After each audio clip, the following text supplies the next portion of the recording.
50 से कुछ ज़्यादा मूर्तियाँ बैठी हैं। विधिवत 3 तारीख को पूजन होगा। 4 तारीख को यहाँ सामूहिक आरती होगी, सामूहिक विसर्जन होगा। मुख्यमंत्री जी को आमंत्रित किया गया है कि वो आरती करें स्वयं आके। यहाँ कुछ लोगों को सम्मानित भी करेंगे, यहाँ कुछ लोग अपनी बात भी रखेंगे। सामूहिक भोज भी होगा। चित्रगुप्त भगवान ब्रह्मा के पुत्र हैं, कायस्थों के पूर्वज हैं, लेकिन सभी कलमजीवियों के देवता हैं। हमारी माताएं नाग कन्याएं हैं,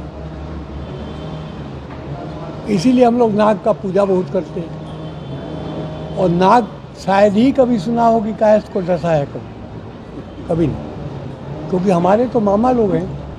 2 बजे से शोभा यात्रा प्रारंभ होगी, 5 बजे तक यहाँ मूर्तियाँ आ जाएंगी। उसके बाद मुख्यमंत्री जी उसकी सामूहिक आरती करेंगे, फिर एक एक करके मूर्ति का विसर्जन सामने। हर वर्ष की भांति पूरे पटना महानगर में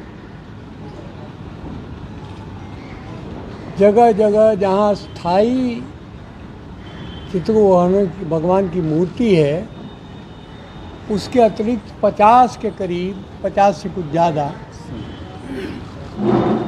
मूर्तियाँ बैठी हैं।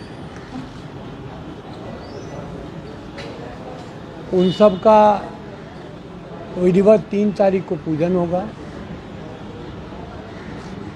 4 तारीख को यहाँ सामूहिक आरती होगी, सामूहिक विसर्जन होगा। मुख्यमंत्री जी को आमंत्रित किया गया है कि वो आरती करें स्वयं आके,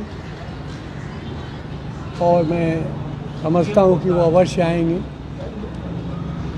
अभी लिखित कंफर्मेशन तो नहीं आया है, लेकिन उनके कार्यालय से कहा गया है कि नहीं, वो आपके किसी कार्यक्रम में जाएंगे, चाहे हम 3 को आवें या 4 को आवें। हमने कहा कि नहीं, अब तो 4 का कार्यक्रम बड़ा हो गया है, क्योंकि पूरे शहर से लोग आते हैं, तो 4 को ही आएँ। 3 को वैसे भी उनको कई जगह जाना पड़ सकता है, तो 4 को यहाँ आएँ और उन्हीं के हाथों हम सामूहिक आरती यहाँ करवाएं।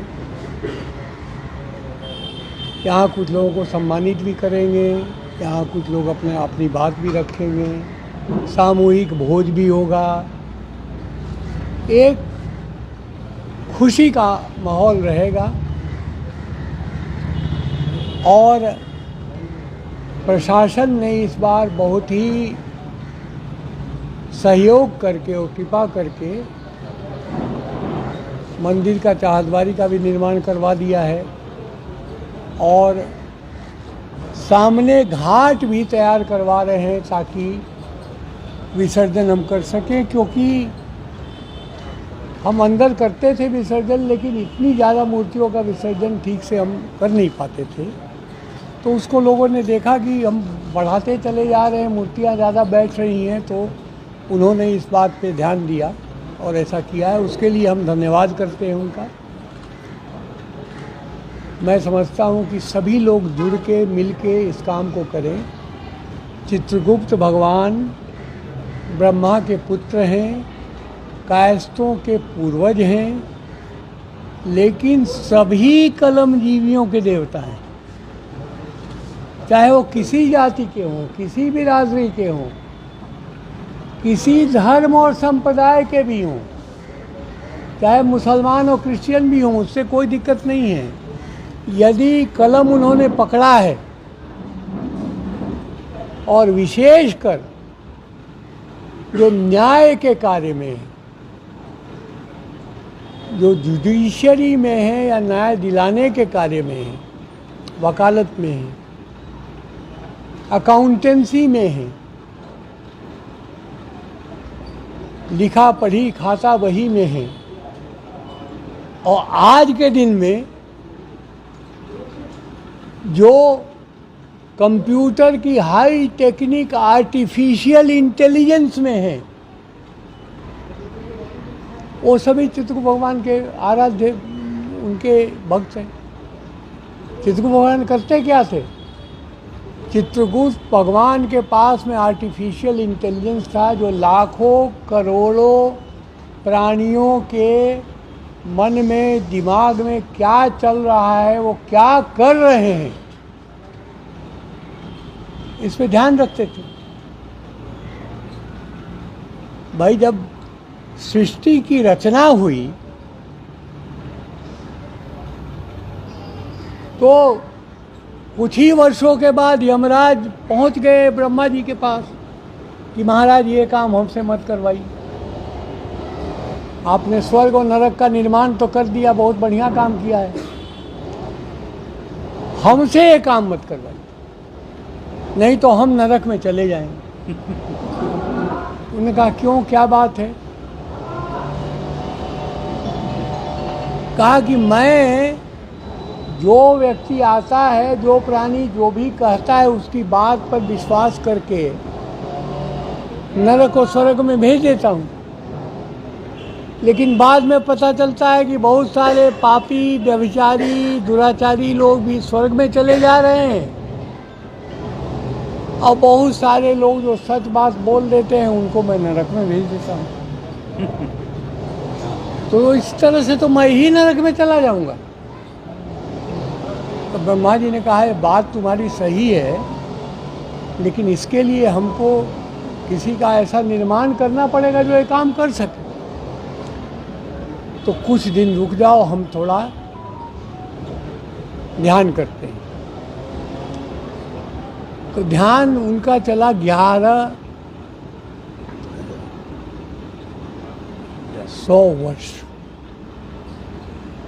10 वर्ष 11,000 वर्ष, 10 वर्ष सहस्त्राणि, 10 वर्ष शतानि च, यानी 10 सहस्त्र वर्ष यानी 10,000 वर्ष, 10 वर्ष शतानि च यानी 10,100 वर्ष, 10 सहस्त्र वर्ष और 10,100 वर्ष मिला के 11,000 साल की तपस्या की उन्होंने।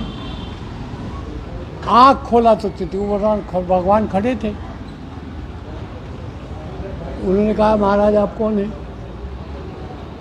उन्होंने कहा मैं आप ही का पुत्र हूँ, आप ही के काया से उत्पन्न हुआ हूँ, आप ही ने मुझे बुलाया है, हम तो खड़े हैं यहाँ आपके आदेश के लिए, आप बताइए क्या करना है। तो कहा गया, चित्रगुप्त ब्रह्मा जी ने कहा कि बहुत अच्छा, मेरी इच्छा पूरी हुई, आप आ गए हैं, आपको बहुत महत्वपूर्ण काम देंगे। तो चित्रगुप्त भगवान ने कहा कि चलो ये भी ठीक है। तो हमारे जो पूर्वज हैं, जितने भी हैं, श्रीवास्तव हैं, अम्बष्ट हैं, कर्ण है, अस्थाना है, माथुर है, सक्सेना है, हमारी माताएं नाग कन्याएं हैं। इसीलिए हम लोग नाग का पूजा बहुत करते हैं। और नाग शायद ही कभी सुना हो कि कायस्थ को डसा है, कभी नहीं, क्योंकि हमारे तो मामा लोग हैं, तो इसलिए हम लोग भी प्रणाम करते हैं उनको, वो लोग भी हम लोगों पर कृपा रखते हैं। इस बार मूर्ति विसर्जन का क्या सिस्टम है? इस बार फिर से मूर्ति विसर्जन का इस बार सिस्टम क्या है? वही पहले वहाँ मूर्ति आएगा तब यहाँ विसर्जन होगा? सारी मूर्तियाँ सहाय सदन में 12 बजे तक पहुँचेंगी। 2 बजे से शोभा यात्रा प्रारंभ होगी, 5 बजे तक यहाँ मूर्तियाँ आ जाएंगी।